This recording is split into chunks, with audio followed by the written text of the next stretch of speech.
and Nayab Singh Saini. उम्मीदें अभी हैं. What do you think? Haryana, done deal. The only problem is, will there be infighting for a chief ministerial face with Kumari Shehzad, Randeep Singh Surjewala, or do you think Bhupender Singh Huda's victory is all over the place? Well, I heard Mr. Saini, a very passionate outburst, still very optimistic. By the end of the evening, he will be a former Chief Minister of Haryana. I do believe that, I'm glad you asked him the question on Vinesh Fogart. I think to my mind, this election by the end of this evening is going to be about the triumph of women who fight back and push back for their dignity and respect. As far as the Congress is concerned, Navika, in my opinion, they have a situation today where they are, after the 2024 Lok Sabha elections, they clearly are getting a tailwind.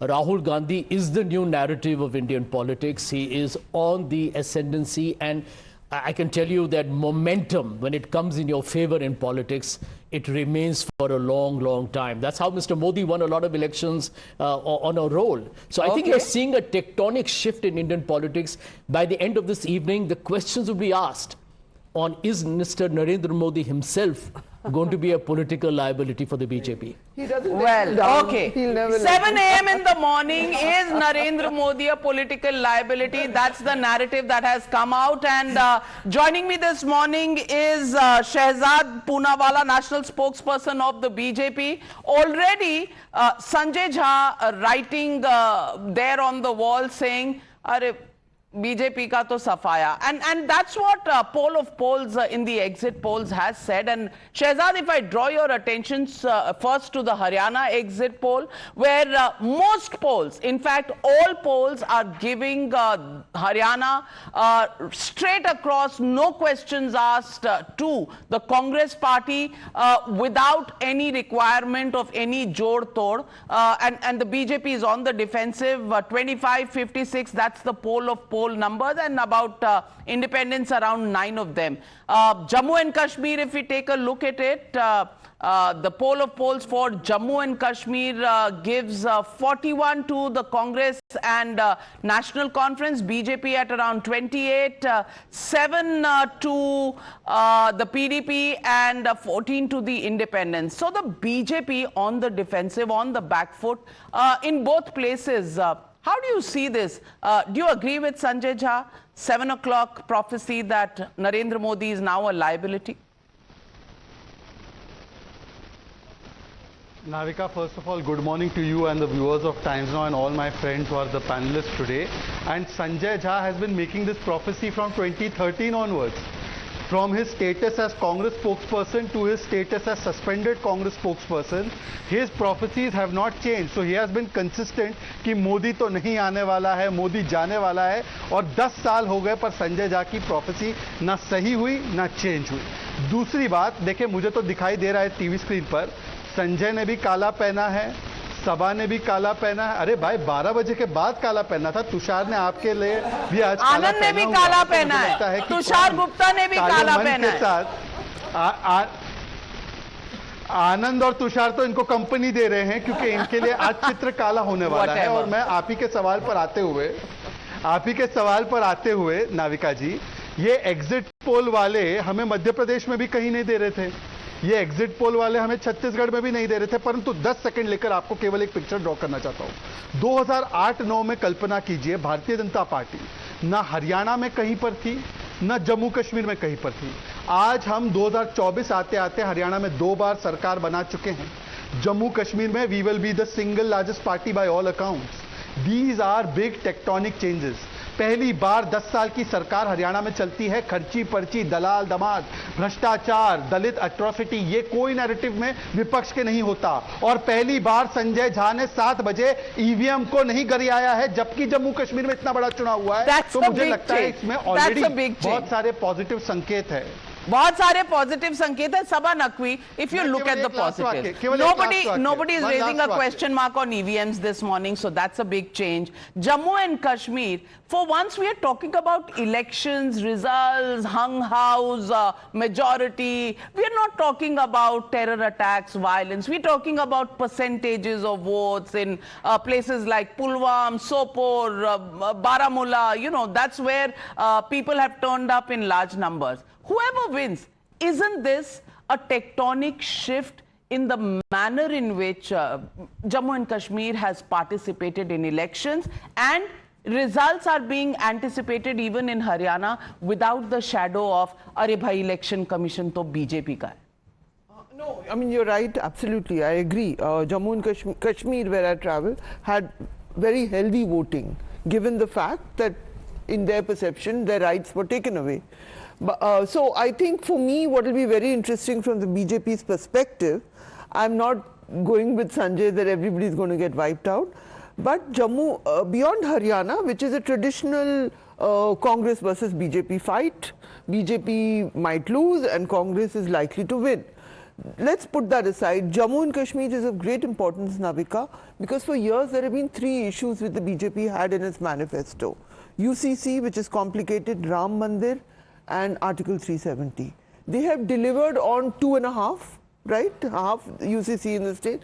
They have created the Ram Mandir. UCC is half done, you're saying? Half, because some states keep saying. In Uttarakhand. Uttarakhand, that's what I'm saying. It's not fully done. Half, I mean, notionally there, but you need a national law. But so Jammu and Kashmir is the one, Kashmir is the one place where I think exit polls cannot predict what is going to come.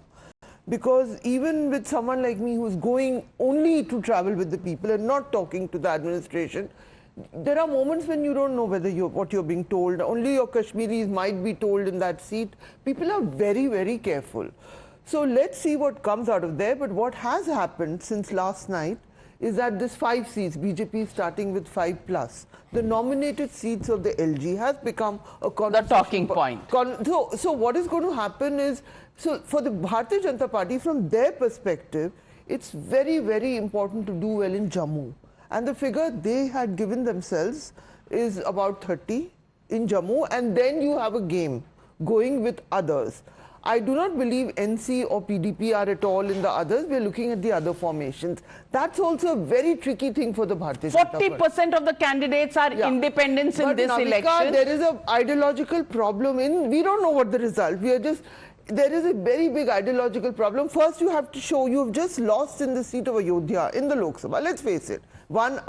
You have to show that at least in Jammu you do well, very well, and actually they, for all the things about Rahul Gandhi was, J&K election began on the 18th of September. Rahul Gandhi came late into the game.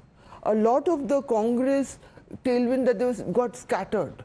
So it's, for me, of course, Haryana is interesting, but J&K is fascinating for the implications and what follows. Absolutely fascinating. Anand Ranganathan dying to jump into this one with Sabha. But let me get in Aditya Gupta, PDP candidate, joining us from Jammu. And Aditya Gupta, good morning to you. What do you think are the results according to you going to be? Are we already talking about the BJP starting with a +5, which is the nominated seats that have come up, which will be nominated by the Lieutenant Governor, and if the BJP were to get minimum of 30 others, do you think that's going to be the scenario, or do you think Congress National Conference, and is the PDP also going to jump in on that particular ship to keep the BJP out?